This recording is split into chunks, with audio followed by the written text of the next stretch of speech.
کھانے میں بال نکلنے کا کیا مطلب ہے؟ میری ایک دوست ہے، ان کے اکثر کھانے میں بال نکلتا ہے، چاہے کھانا گھر کا ہو یا دعوت کا ہو یا ریسٹورنٹ کا ہو، ہر جگہ یہ مسئلہ پیش آتا ہے، اس کی کیا وجہ ہو سکتی ہے؟ اس بارے میں اگر کوئی دعا ہو تو رہنمائی فرما دیں۔ صبا صاحبہ نے پوچھا ہے۔ آپ کی دوست جو ہے نا، ان کو بتا دیں کہ یہ کوئی مسئلہ نہیں ہے، یا تو ان کے اپنے بال بہت کمزور ہیں، وہ اس میں گر رہے ہیں، یا کوئی باورچی ایسا ہے جو سر پہ کیپ پہنے بغیر نماز کھانا بنا رہا ہے، اس کے بال گر رہے ہیں، یا یہ کہ کچھ بھی نہیں ہے تو پھر انہیں کی آنکھ میں خدا نخواستہ معذرت کے ساتھ کہیں بال تو نہیں ہے جو ان کو ہر جگہ نظر آ رہا ہے۔ تو ایسا کچھ بھی نہیں ہے، کھانے میں بال اگر ان کے نکل رہے ہیں تو کھانا گندا ہونے کی علامت ہے کہ کوئی کہیں سے بال گر رہے ہیں اس کے اندر، یا ان کی نظر بہت تیز ہے، وہ بال جو عام لوگوں کو نظر نہیں آتا ان کو نظر آ رہا ہے، تو بس بال نکلا کرے تو باورچی سے جا کے پوچھا کریں بھائی صفائی کا خیال کرو، اور یہ کیا کر رہے ہو، تمہارے بال کیوں گر رہے ہیں اس کے اندر، یا یہ کھاتے ہوئے ان کے اپنے نہ گر رہے ہوں کہیں، اور کوئی جادو جن ٹونا وونا یہ سب یہ جو ہے نا اس کے نام پہ روحانی علاج والے ان کو الو بنائیں گے اور اب ان کی دکانیں چلیں گی۔ تو اس لیے فکر چھوڑ دیں اس کی، کھانا کھا لیا کریں آرام سے، اور دیکھیں کہ بال آ کہاں سے رہے ہیں۔ حنفی امام شافعی مقتدیوں کو نماز کیسے پڑھائے؟ اگر امام حنفی ہو اور اکثر مقتدی شافعی ہوں تو کیا امام پر لازم ہے کہ وہ اس بات کا خیال رکھے کہ اس کا وضو اور غسل شافعی فقہ کے مطابق بھی درست ہو؟ عادل صاحب آسٹریا سے۔ اکثر نمازی اگر شافعی ہیں تو امام کو اس کا التزام کرنا لازم ہے تاکہ وہ شواف حضرات وسوسے میں مبتلا نہ ہوں، کیونکہ ان کے فقہ کے مطابق بعض صورتیں ایسی ہیں جن سے وضو ٹوٹ جاتا ہے۔ تو اس لیے امام کو چاہیے کہ امت میں اتحاد پیدا کرنے کے لیے، اختلاف سے بچنے کے لیے، اور تاکہ ایک جماعت ہوتی رہے، الگ الگ جماعتیں نہ ہوں، حنفی الگ کرا رہے ہیں شافعی الگ کرا رہے ہیں، تو امام کو اخلاقی ذمہ داری ہے، اس پر لازم ہے کہ وہ کوئی ایسا کام نہ کرے جس کے کرنے سے شواف امام شافعی کے نزدیک وضو ٹوٹ جاتا ہے، تاکہ سب کے نزدیک اس کی نماز ہو جائے اور شافعی مقتدی اطمینان کے ساتھ اس کی اقتداء میں نماز پڑھ سکیں۔ کمرے میں تصویر لگی ہو تو قرآن پڑھنا۔ اگر کمرے میں تصویر لگی ہو تو کیا قرآن پڑھ سکتے ہیں؟ عبد الرحمن فیصل آباد سے۔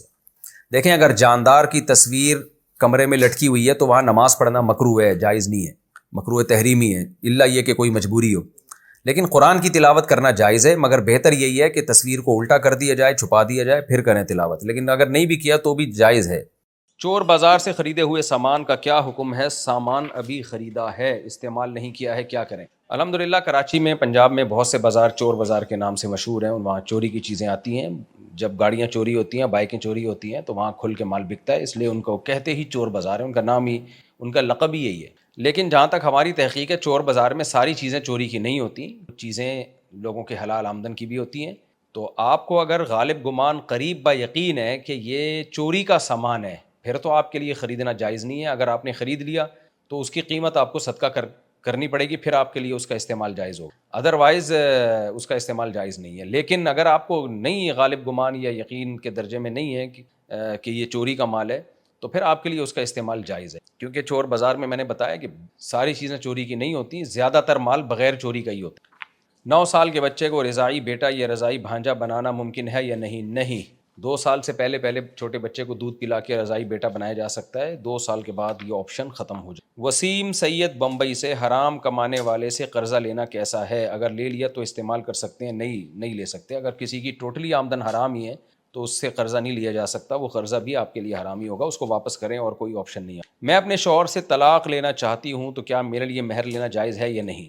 اگر آپ کو شوہر پسند نہیں ہے اور شوہر کی طرف سے کوئی ظلم زیادتی نہیں ہے، بس ویسے ہی آپ اس سے ڈیورس لینا چاہتی ہیں، بعض دفعہ نہیں دماغ مل رہے ہوتے، تو پھر خلا کا راستہ ہے، اس میں شوہر کو راضی کرنا پڑے گا اور مہر آپ کو واپس کرنا پڑے گا۔ ہاں، شوہر مہر نہ لے تو ایک الگ بات ہے، لیکن اگر ظلم زیادتی ہے شوہر کی طرف سے اور شوہر پر لازم ہے کہ وہ طلاق دے کیونکہ ظلم کر رہا ہے وہ، تو پھر ایسی صورت میں قضاءً یعنی دنیاوی احکام کے لحاظ سے تو حکم یہی دیا جائے گا کہ آپ مہر واپس کریں، لیکن شرعی طور پر شوہر کے لیے مہر لینا جائز نہیں ہوگا۔ وجہ اس کی یہ ہے کہ شوہر جب ظالم تھا تو اس پر لازم تھا کہ وہ بیوی کے طلاق کے مطالبے پر اس کو کسی معاوضے کے بغیر طلاق دے، کیونکہ قرآن نے حکم دیا ہے فَإِمْسَاكُمْ بِمَعْرُوفٍ أَوْ تَسْرِيحٌ بِإِحْسَانٍ، محبت سے رہو، نہیں رکھ سکتے محبت سے تو آرام سے چھوڑ دو بیوی کو۔ تو شوہر اگر بیسک حقوق بھی ادا نہیں کر رہا تو اس پر خود لازم ہے کہ بیوی کے مطالبے پہ اس کو طلاق دے۔ بہرحال اگر وہ آپ سے کہتا ہے میں اس شرط پہ طلاق دوں گا، مہر واپس کرو، تو دنیاوی احکام میں بہرحال آپ پر لازم ہو جائے گا کہ چونکہ خلا ہے تو خلا میں عورت کو مہر واپس کرنا پڑتا ہے، لیکن شوہر کے لیے یہ عمل جائز نہیں ہے۔ اور اگر شوہر کی طرف سے قصور نہیں ہے، بس بات یہ کہ آپ کا دل نہیں ملتا اس سے،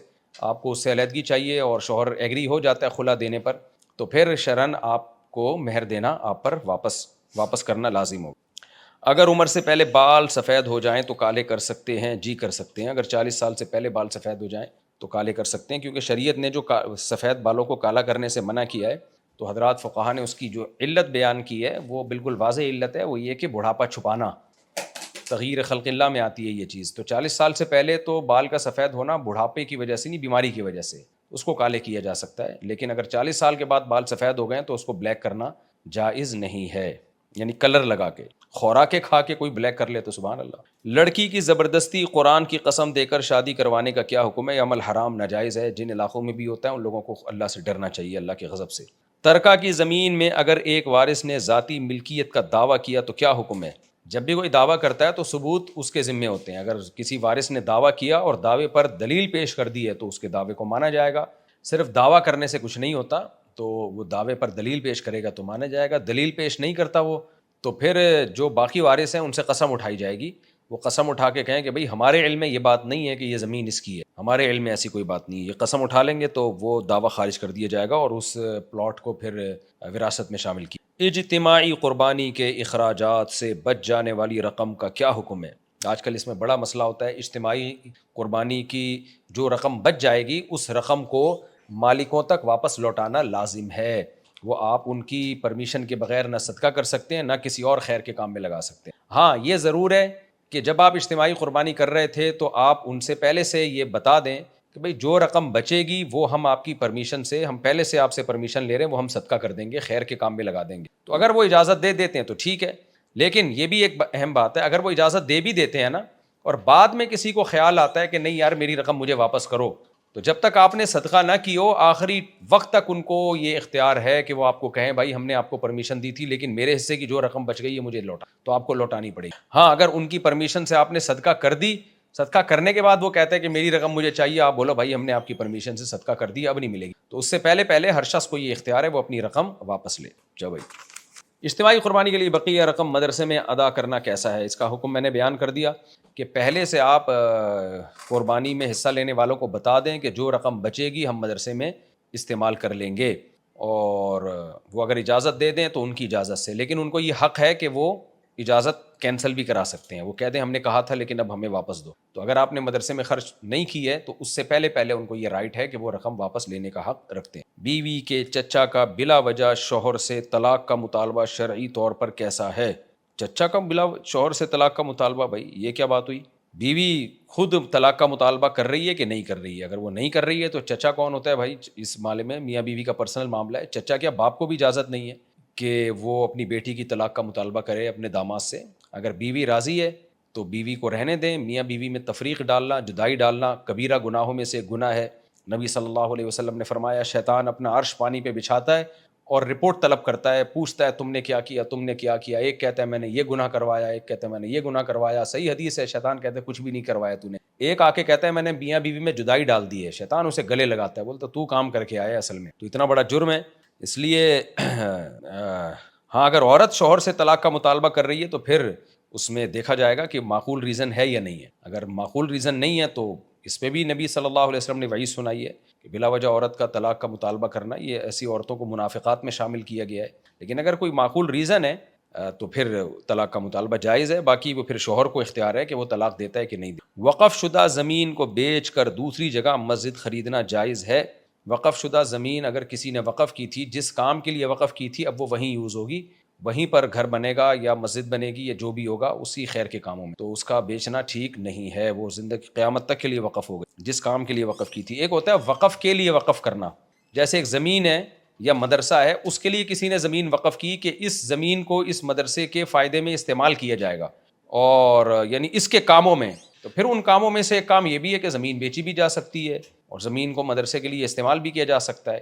تو ایک تو مین زمین ہوتی ہے نا جو اس کام کے لیے وقف ہوتی ہے کہ مدرسہ بنے گا یا مسجد بنے گی، تو اس کو تو چینجیبل نہیں ہے وہ، لیکن اس وقف کی ملکیت میں بہت ساری چیزیں ہوتی ہیں، ان ملکیت جو مملوکہ چیزیں ہیں وقف کی، ان مملوکہ چیزوں کو وقف کے فائدے کے لیے کسی بھی طرح سے استعمال کیا جا سکتا ہے، وہ بھی ضرورت میں، کیونکہ جیسے مسجد میں کسی نے وقف کر دیے، جائے نمازیں وقف کر دی، دریاں وقف کر دیں، تو وہ بھی بلا ضرورت بیچنا اس کا بھی جائز نہیں ہے. ہاں اگر ضرورت ہوگی تو بیچ سکتے ہیں. گٹکا یا ماوا سے حاصل کی گئی آمدن کا کیا حکم ہے؟ جائز نہیں ہے، کیونکہ یہ بہت سخت صحت کے لیے نقصان دہ چیزیں ہیں، اور اس سے منہ کا کینسر ہوتا ہے، اور غلاظت بھی ہے، گندگی بھی ہے. تو اس کو سگریٹ پہ قیاس نہیں کیا جا سکتا. سگریٹ کا بھی نقصان ہے لیکن اتنے خطرناک لیول کا نہیں ہے، اور نقصان بھی ہر ایک کو ہوتا نہیں ہے، لیکن گٹکا ماوا کا تو بہت زیادہ نقصان ہے. قصائی سے قربانی کا گوشت خریدنا شرعی طور پر جائز ہے. قربانی جو بھی کرتا ہے اس کے لیے جائز نہیں ہے کہ قربانی کا گوشت بیچے، یا تو خود کھائے یا ثواب کے لیے یعنی صدقہ کر دے اس کو. ہاں جس کو صدقہ کیا ہے پھر وہ اس کا مالک ہے، پھر وہ اس کو بیچ بھی سکتا ہے. تو اگر آپ نے قربانی کا گوشت صدقہ کر دیا، پھر غریب نے کھانے کے بجائے قصائی کو بیچ دیا، پھر قصائی وہی گوشت بیچ رہا ہے تو جائز ہے. ویب سائٹ یا بلاگ پتہ نہیں کیا لکھا ہوا ہے پر اشتہارات لگا کر کمائی کرنا کیسا ہے؟ جائز اشتہار ہے تو اس کی کمائی جائز ہے. موبائل ایپ میں اشتہارات لگا کر آمدنی حاصل کرنا جائز ہے؟ جی جائز ہے. اشتہار شراب کی آمدن وغیرہ کا نہ ہو، یعنی شراب کا نہ ہو، یعنی کسی حرام چیز کو پروموٹ کرنے کا کا اشتہار نہیں ہونا چاہیے. غیر مسلم کو زکوٰۃ دینا جائز ہے؟ نہیں جی، غیر مسلم کو ویسے آپ جنرلی ڈونیشن دے سکتے ہیں، صدقہ خیرات دے سکتے ہیں، لیکن زکوٰۃ صرف مسلمانوں کو دی جا سکتی. تصویر یا خاکے بنا کر بیچنا شرعی طور پر کیسا ہے؟ جاندار کے چہرے کی تصویر، اس کے مختلف درجات ہیں. سب سے زیادہ حرام تصویر وہ ہے جو مجسمے کی شکل میں ہو، بت کی شکل میں ہو. جیسے آج کل کپڑوں کی دکانوں پر مجسمے رکھے ہوتے ہیں، پورے چہرے کی تصویر ہوتی ہے، وہ سب سے حرام درجہ ہے. اس کے بعد وہ تصویر ہے جو ہاتھ سے بنائی جائے، چہرے، آنکھ، ناک، کان بنائے جائیں، تو یہ بھی حرام، یعنی دوسرے درجے میں سب سے حرام تصویر میں آتی ہے. اس کے بعد وہ تصویر ہے جو کیمرے سے آپ لیتے ہیں اور کیپچر کرتے ہیں اور اس کا پرنٹ نکال لیتے ہیں. تو اس کے حرام ہونے میں اختلاف ہے. راجح بات یہی ہے کہ یہ بھی ناجائز ہے، لیکن چونکہ اختلافی مسئلہ ہے اس لیے اس کی حرمت کم درجے کی ہو. اور آخری تصویر رہتی ہے ڈیجیٹل کیمرے کی تصویر. تو اس میں تو بہت زیادہ اختلاف ہے. کچھ علماء اس کو تصویر سرے سے مانتے ہی نہیں ہیں، ہماری بھی یہی رائے ہے کہ یہ تصویر میں داخل نہیں. اور کچھ علماء کہتے ہیں تصویر میں داخل ہے لیکن ضرورت اور ابتدا کی وجہ سے جائز ہے، اور کچھ اس کو ناجائز کہتے ہیں. اس میں ہماری رائے یہی ہے کہ اس کا یہ جائز ہے. اس پہ دلائل میں کئی بار ریکارڈ کروا چکا ہوں. تو خلاصہ یہ نکلا کہ سب سے زیادہ حرام درجے کی تصویر جو مجسمہ ہوتا ہے وہ ہے، اس میں چہرے کی تصویر. اس کے بعد دوسرے درجے پہ جو ہاتھ سے بنائی گئی تصویر ہوتی ہے. تو یہ جو تصویر یا خاکے بنا کر اگر آپ بیچتے ہیں اور چہرے کی تصویر ہے، واضح تصویر ہوتی ہے، تو یہ حرام اور ناجائز ہے. بغیر ولی کے نکاح کی کیا حیثیت ہے؟ اختلافی مسئلہ ہے، احادیث دونوں طرف ہیں، دلائل کے ساتھ میں یہ مسئلہ ریکارڈ کروا چکا ہوں. کبھی دوبارہ موقع ملا مزید ریکارڈ کروا دوں گا. تو احناف کے نزدیک جائز ہے، مگر یعنی اس قابل تعریف عمل نہیں ہے، اس لیے اس کو سوسائٹی میں پروموٹ نہیں کرنا چاہیے. ہاں جہاں شدید ضرورت ہو، باپ بیٹی پہ ظلم کر رہا ہو، اس کی شادی نہ کر رہا ہو، جیسے بعض علاقوں میں ایسا ہوتا ہے، تو پھر اس میں کوئی کراہت نہیں ہے، بغیر ولی کے بھی نکاح کیا جا سکتا ہے. باقی شرعی مسئلہ کیا ہے کہ لڑکا اگر لڑکی کے ہم پلہ ہے، جوڑ کا رشتہ ہے، اور لڑکی نے ولی کی اجازت کے بغیر نکاح کر لیا، بالغ لڑکی نے، نکاح ہو جائے گا. باقی ائمہ کے نزدیک نہیں ہوتا، احناف کے نزدیک ہو جاتا ہے. دلائل دونوں طرف ہیں، میں نے بتایا. احناف کی مشہور دلیل قرآن کی آیت ہے حتی تنکح زوجا غیرہ. اس میں اللہ نے عورت کی طرف نکاح کی نسبت کی. اگر ولی کی اجازت کے بغیر نکاح جائز نہ ہوتا تو اللہ عورت کی طرف نکاح کی نسبت نہ کرتے کہ وہ اپنا نکاح کر لے، بلکہ یوں کہتے کہ اس کا نکاح کروا نہ دیا جائے. اور دوسرا بخاری کی حدیث ہے، نبی کی خدمت میں خاتون آئیں، ان عرض کیا یا رسول اللہ میں آپ سے نکاح کرنا چاہتی ہوں، تو آپ نے ان کا کسی اور سے نکاح کرا دیا. تو حالانکہ آپ نے ان سے نہیں پوچھا کہ تم ولی کی اجازت لے کے آئی ہو کہ نہیں لے کے آئی ہو. اور وہ جو حدیث ہے لا نکاح الا بولی، ولی کے بغیر نکاح نہیں ہوتا، تو اس حدیث کا ان احادیث کی روشنی میں جواب یہ ہے کہ یا تو وہ اس پر محمول ہے کہ یہ عمل قابل تعریف نہیں ہے، تو تشدیداً منع کیا ہے کہ شریف خاندانوں میں ایسا نہیں ہوتا. جیسے حدیث میں آتا ہے نا لا ایمان لمن لا عہد له، جو معاہدہ کر کے توڑ دے اس کا ایمان ہی نہیں ہے. تو یہ تھوڑی کہ وہ کافر ہو جائے گا، بلکہ حدیث کا مطلب ہے کامل درجے کا ایمان نہیں. تو نکاح پراپر خاندانوں میں، اچھے خاندانوں میں ماں باپ کی یعنی باپ کی اجازت سے ہی ہوتا ہے. تو اس کی حوصلہ شکنی کی گئی ہے. یا ولی سے مراد یہ ہے کہ ولی سے باپ مراد نہیں، یہ خود وہ شخص مراد ہے، یعنی وہ عورت اس کی مرضی سے نکاح نہیں ہو سکتا. کیونکہ ولی کی یہ جو مصداق ہے کہ باپ یا بھائی وغیرہ، یہ مصداق ولی کا ایک مصداق ہے، لیکن ولی کسی بھی چیز کے متولی کو بھی ولی کہا جاتا ہے. تو لا نکاح الا بولی کا مطلب یہ ہو گیا دوسرے دلائل کی روشنی میں کہ جو بھی کسی چیز کا متولی ہے اس کی پرمیشن کے بغیر اس کا نکاح نہیں ہو سکتا. تو اب کہنے کے حد تک تو یہ حدیث میں تعویل ہے، لیکن یہ حدیث میں تعویل حدیث ہی کی وجہ سے کی ہے، یہ صرف رائے برائے رائے نہیں ہے، دوسری احادیث اور قرآن کی آیت کی وجہ سے کی. تو دلائل دونوں طرف فقہا کا کام ہوتا ہے، اس موضوع سے متعلق تمام دلائل کو سامنے رکھ کر وہ فیصلہ کرتے ہیں. بہرحال اختلافی مسئلہ ہے. امام شافعی امام احمد کے نزدیک نہیں ہوتا نکاح. امام حنیفہ نے ان دلائل کی روشنی میں فتویٰ دیا ہے کہ نکاح ہو جائے گا, لیکن بہرحال یہ قابل تعریف نہیں ہے. اس ضرورت کے وقت اس فتوے سے فائدہ اٹھانا چاہیے, اور ضرورت کیا ہے, جب باپ ظالم ہو. خفیہ نکاح جائز ہے یا نہیں ہے؟ دیکھیں, دو گواہوں کی موجودگی میں جب نکاح ہو گیا تو وہ خفیہ رہا نہیں ہے نا, دو بندے گواہ بن چکے ہیں, دو مسلمان, تو اس لیے نکاح خفیہ ہو ہی نہیں سکتا, کم سے کم دو گواہ ہوتے ہیں اس پہ.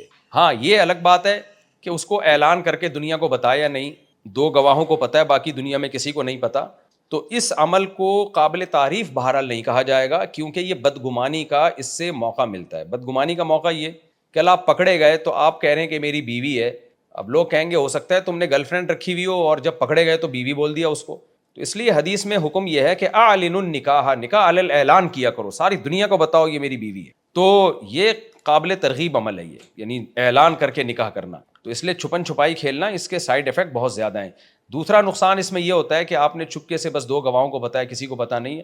بیوی کے حقوق بھی مرد نہیں دیتے ہیں, جب کسی کو پتہ نہیں ہوتا تو بیوی بھی بیچاری کہیں نہیں جا سکتی. جب تک مرد یعنی اس کا دل مرد کا دل بیوی کی طرف مائل ہے, وہ عیاشی کرتا ہے, پھر بعد میں اس کو بوجھ سمجھ کے چھوڑ دیتا ہے. پتہ تو کسی کو ہوتا ہی نہیں کہ اس کی بیوی ہے, یہ چھوڑنا بھی آسان ہوتا ہے.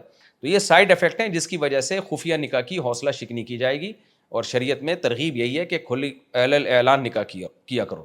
ہاں البتہ یہ ضرور ہے کہ اگر مرد مجبور ہے یا میاں بیوی دونوں مجبور ہیں, ان کو یہ ڈر ہے کہ ہم نے نکاح کیا, ایک حلال کام ہے, لیکن نکاح کے نتیجے میں سوسائٹی ہمیں نہیں معاف کرے گی. آج آپ کو پتہ ہے سوسائٹی زنا کرو کچھ بھی نہیں ہوتا, نکاح کرو تو ایک عذاب کھڑا ہو جاتا ہے. تو ایسی شدید مجبوری میں کوئی یہ کام کر رہا ہو تو ایک الگ بات ہے, لیکن نارملی بہرحال اس کی بدگمانی کا بھی موقع ہے اور بیوی کے حقوق ضائع ہونے کا بھی اس میں امکان ہوتا ہے. اس لیے نارملی اس عمل کی حوصلہ افزائی نہیں کی جائے گی, اور حدیث میں بھی اس کی ترغیب نہیں ہے, ترغیب علی الاعلان نکاح کرنے کی. بیوی کے موبائل کی تلاشی لینا شرعاً کیسا ہے؟ بلا وجہ موبائل جھانک تانک کرنا ٹھیک نہیں. اگر کوئی واقعی کسی کو کوئی ایسے قرائن ہیں جس سے بیوی پہ شک ہے, واقعی قرائن ہو, وہمی نہ ہو, کیونکہ بعض مرد وہمی ہوتے ہیں, وہ بلا وجہ ایک وہم سر پہ مسلط کر لیتے ہیں, شکی مزاجی ہوتے ہیں اور خام خواہ میں بیوی کے موبائل میں گھستے ہیں. بعض دفعہ یہ ہوتا ہے کہ اس کی کسی فرینڈ نے لڑکا بن کے کوئی میسج بھیج دیا ہوتا ہے, تو پھر بدگمانی کا شوہر کو موقع مل جاتا ہے, وہ ساری زندگی بیوی سے شک میں رہتا ہے, کیونکہ موبائل پر لوگ ایک دوسرے سے بے تکلفی کر رہے ہوتے ہیں, پرینک بھی کر رہے ہوتے ہیں, مذاق بھی کر رہے ہوتے ہیں. تو یہ شکی والے جو شوہر ہیں یہ پھر ہمیشہ کے لیے ان کے دل میں بیوی کے بارے میں بال آ جاتا ہے. اس لیے اللہ اس کے رسول نے ہمیں حکم دیا ہے کسی کی پرائیویسی میں دخل اندازی مت کرو. لیکن اگر واضح قرائن ہیں, آپ کو واقعی قرائن سے پتہ چل گیا, کچھ اندازہ ہو گیا, غالب گمان ہو گیا کہ بیگم کے ایٹیٹیوڈ اور اسٹائل کچھ ٹھیک نہیں ہے, تو پھر اس کے موبائل میں گھسنے میں کوئی حرج نہیں ہے, تاکہ بڑے نقصان سے آپ اپنے آپ کو بچائیں. تو جواب کا خلاصہ یہ نکلا کہ بلا وجہ اپنی بیویوں کے موبائلوں میں نہ گھسیں.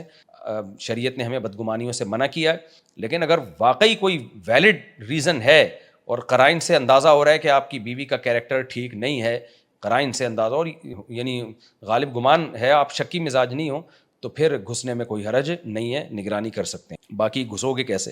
قرض واپس کرنے سے ٹال مٹول کی صورت میں شریعت کا کیا حکم ہے؟ نبی صلی اللہ علیہ وسلم نے ارشاد فرمایا, صحیح حدیث ہے, مطل الغنی ظلم, جو آدمی قرض کی رقم واپس لوٹا سکتا ہے پھر بھی نہ لوٹائے تو وہ ظالم ہے, ظلم ہے, اور ظلم قیامت کے دن اندھیروں کی شکل میں ہوگا. بعض لوگ کہتے ہیں کہ جی ہمارے پاس قرض لوٹانے کے پیسے نہیں ہیں, ہم کہاں سے لوٹائیں؟ میں ان سے کہتا ہوں یہ گاڑی بیچ دیں. آپ کہتے ہیں اوہو یہ گاڑی تو ہماری ضرورت کی. جی نہیں, بالکل غلط. W11 سے آپ کی ضرورت, رکشے ٹیکسی سے آپ کی ضرورت پوری ہو سکتی ہے, قرض آپ کو گاڑی بیچ کے ادا کرنا پڑے. بعض لوگ کہتے ہیں کیسے ہم قرضہ ادا کریں, 1 کروڑ کا ہم پہ قرضہ چڑھ گیا. میں ان سے کہتا ہوں آپ کا یہ گھر 2 کروڑ کا ہے, آپ اسے بیچ دیں, 1 کروڑ قرضے میں دیں اور پھر کرائے پہ رہیں, اور 1 کروڑ کاروبار میں یہ کسی طرح لگا دیں. وہ کہتے ہیں نہیں ہم گھر کیسے بیچیں.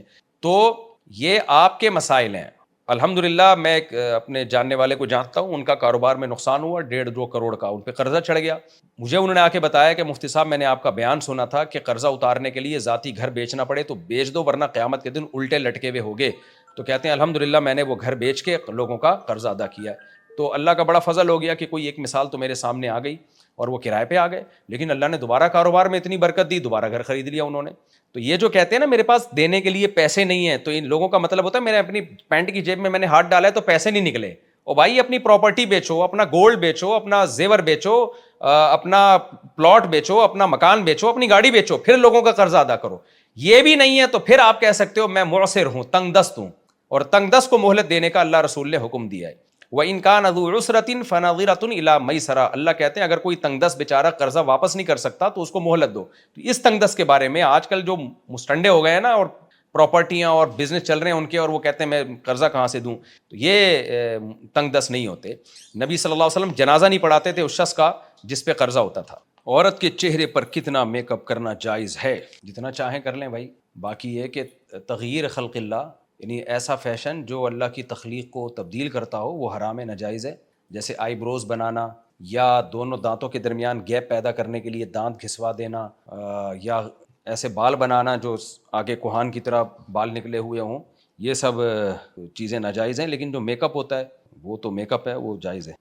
غیر مسلم کمپنی میں ملازمت کی شرعی حیثیت کیا ہے؟ جائز ہے اگر آپ کے ذمے جو کام لگا ہے وہ حرام نہ ہو. غیر مسلم کمپنی میں اگر آپ کے ذمے شراب بیچنا ہے تو وہ تو مسلم کمپنی میں بھی حرام ہے. تو اسلام اس کو نہیں دیکھتا کہ آپ غیر مسلم کمپنی میں ہیں یا مسلم کمپنی میں. اسلام یہ دیکھتا ہے کہ آپ جو کام کر رہے ہیں وہ حلال ہے یا حرام، یعنی جو پروڈکٹ بیچ رہے ہیں یا بیچنے میں تعاون کر رہے ہیں وہ کام جائز ہے یا ناجائز ہے. سسرال والے ظالم ہوں اور شوہر بھی ظالم ہو تو کیا کرنا چاہیے؟ زندگی گزارنی چاہیے یا ڈیورس لے لینی چاہیے؟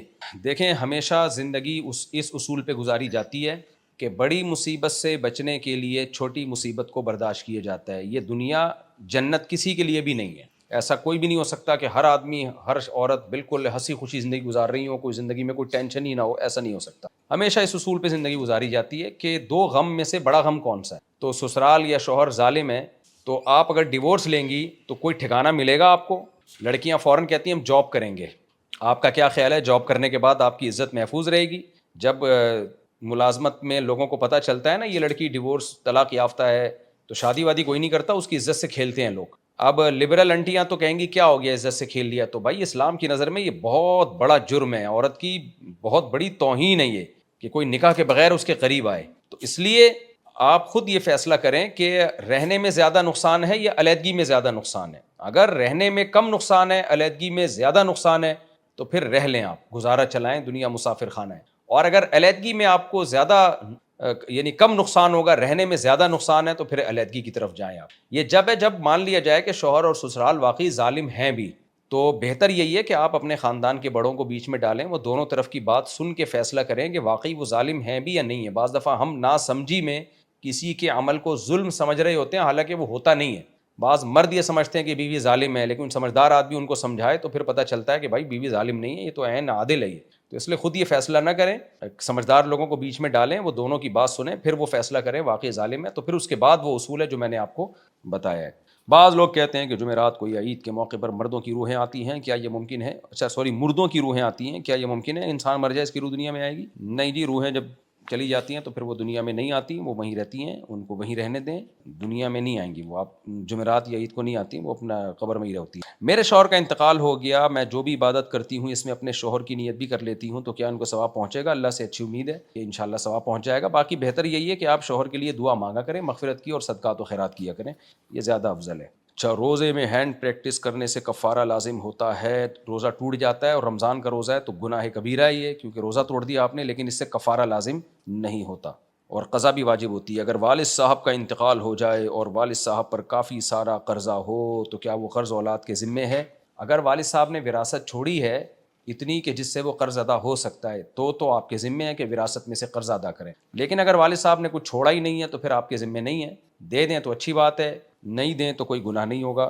بس وہ پھر قیامت کے دن ابا جانے اور قرض جنہوں نے دیا تھا وہ جانے. بار بار زنا کرنے والے مرد کی معافی کا کیا طریقہ ہے؟ بار بار توبہ کرے وہ، اور ہر دفعہ عزم کرے، پکا ارادہ کرے آئندہ نہیں کروں گا، اور گناہ سے بچنے کے اسباب بھی اختیار کرے. بعض دفعہ لوگ گناہ کر کے توبہ کرتے ہیں لیکن پھر انہی گناہ کے مواقع پہ جا رہے ہوتے ہیں. مثال کے طور پر زنا کی عادت پڑی ہے تو کیوں جاتا ہے زنا کے قریب؟ لڑکیوں سے دوستیاں ہوں گی تو پھر دوستیاں ختم کرے بھائی، ان کے نمبر بلاک کرے. تو یہ ادھوری توبہ ہے کہ آپ نے توبہ کی اور لڑکیوں کے نمبر بلاک نہیں کیے آپ نے، اور انہی طوائف خانوں کی گرد گھوم رہے ہوتے ہیں آپ اور کہتے ہیں میں تو توبہ کر چکا ہوں. تو توبہ کہاں ہے یہ؟ تو اللہ کا اصول تو یہی ہے کہ بار بار بھی اگر گناہ ہو جائے آپ بار بار توبہ کریں گے، اللہ توبہ قبول کرے گا. لیکن توبہ کہتے کس کو ہیں اس کو سمجھنے کی ضرورت ہے. اور کسی اللہ والے سے اصلاحی تعلق بھی قائم کیا جائے، تبلیغ میں بھی وقت لگایا جائے، نکاح بھی کیا جائے. ایک نکاح سے زنا نہیں چھوٹ رہا، کثرت نکاح کی طرف آئیں اور توبہ بھی کریں اور اپنے آپ کو سزا بھی دیں. جب گناہ ہوتا ہے کچھ صدقہ خیرات کریں، کچھ سزا دیں اپنے آپ کو.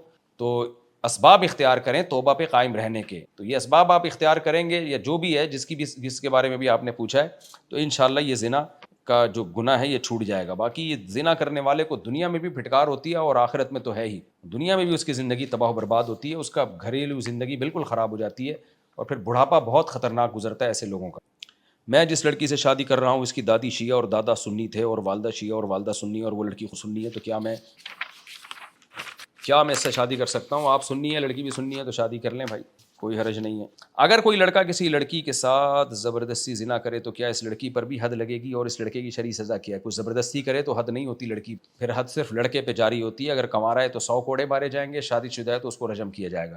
لیکن زبردستی کا مطلب کیا ہوتا ہے؟ تو عورت کی مرضی کے بغیر اس کے ساتھ زنا کر لینا بہت مشکل ہوتا ہے. بہرحال اگر واقعی زبردستی ہوئی ہے تو پھر اس میں عورت پر گناہ نہیں ہے. قرآن میں یہ مسئلہ صاف ہے, لا تکرہوا فتیاتکم علی البغاء ان اردنا لا تکرہوا فتیاتکم علی البغاء ان اردنا تحصنا لتبتغوا عرض الحیات الدنیا.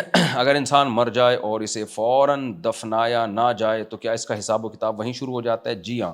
یہ جو قبر میں دفنانے کا حکم ہے, اور یہ جو حدیث میں آتا ہے کہ قبر کا عذاب, قبر میں سوال جواب ہوتا ہے, تو اس قبر سے برزخی قبر مراد ہے. اگر کسی کو اس مٹی میں دفن کر دیا گیا تو یہاں ہوگا, اگر پانی میں ڈال دیا گیا تو پانی میں ہی حساب و کتاب شروع ہو جاتا ہے. تبھی قرآن میں آتا ہے اغرقوا فادخلوا نارا, نوح علیہ السلام کی قوم کو غرق کیا گیا اور آگ میں داخل کر دیا گیا. اور فرعون کے بارے میں بھی آتا ہے کہ فرعون کو اللہ نے تباہ کیا اور داخل کہاں کیا؟ آگ میں.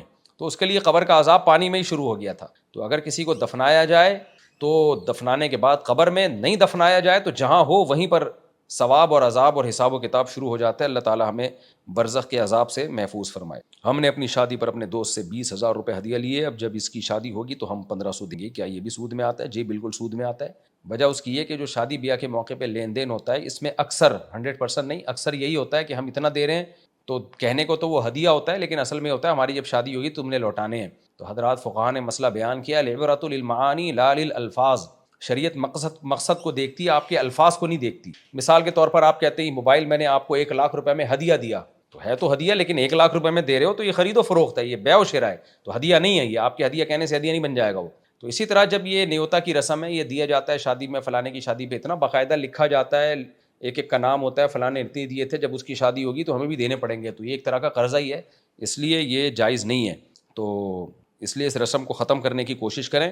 اور اگر کسی نے گفٹ دینا ہی ہے تو دے کے بھول جائے, یہ نہ ہو کہ مجھے یہ واپس کرے گا, اس کو بتا دے بھائی واپس نہیں چاہیے. اور ویسے بھی جب آپ 2-2 3-3 4-4 شادیاں کریں گے تو لوگ آپ کو گفٹ دینا ویسے ہی چھوڑ دیں گے. لوگ بولیں گے ہماری ایک پہ اس نے 500 دیے تھے, اور جب اس کی ہو رہی ہے تو ہمیں 4 دفعہ دینے پڑ رہے ہیں, تو ریٹ بڑھ جائیں گے, سارا بیلنس آؤٹ ہو جائے گا. تو 4 شادیوں کا ایک بڑا فائدہ یہ بھی ہے کہ اس سے یہ رسم انشاءاللہ ختم ہو جائے گی. کیا جس لباس کا پہننا جائز نہیں ہے اس لباس کا بیچنا بھی جائز نہیں ہے, جیسے عورتوں کے چھوٹے کپڑے وغیرہ؟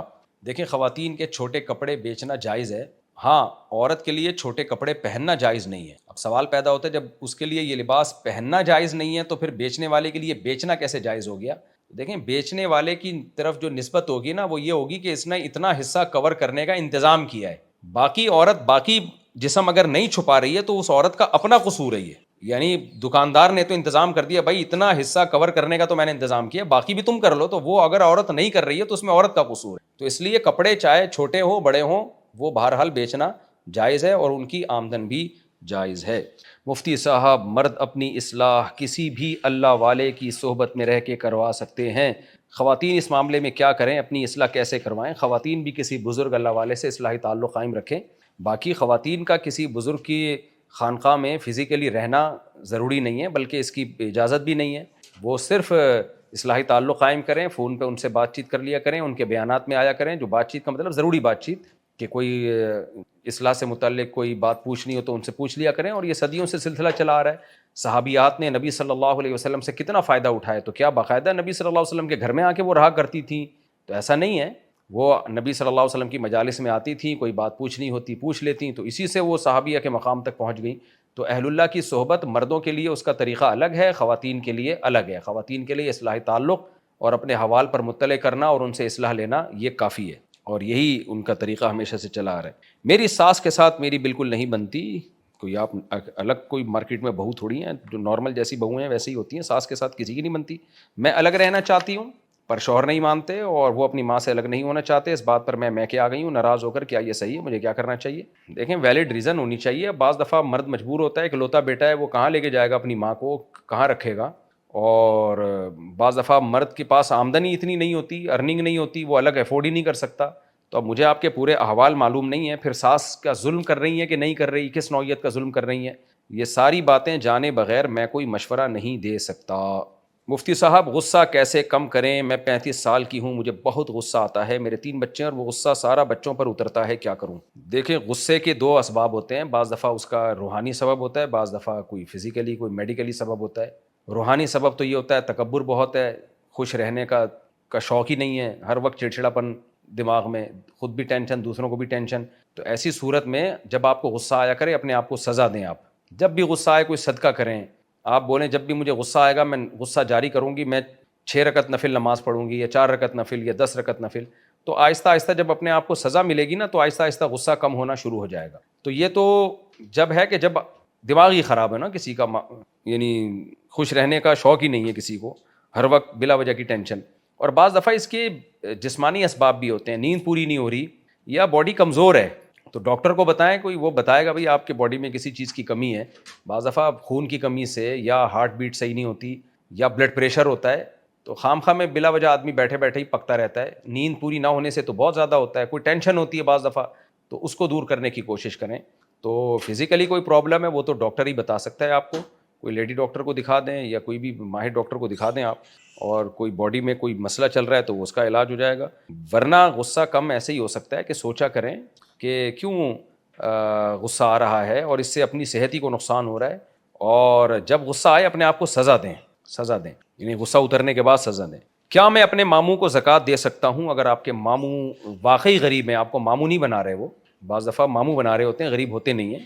واقعی غریب ہیں تو ان کو زکوٰۃ دے سکتے ہیں. مچھلی پکڑ کر بیچنا جائز ہے، تو آپ کا کیا خیال ہے جو آج کل مچھلیاں بک رہی ہیں، وہ پکڑے بغیر بیچ رہے ہیں یا کس طرح سے بیچ رہے ہیں؟ سوال نہیں سمجھا آپ کا بھائی.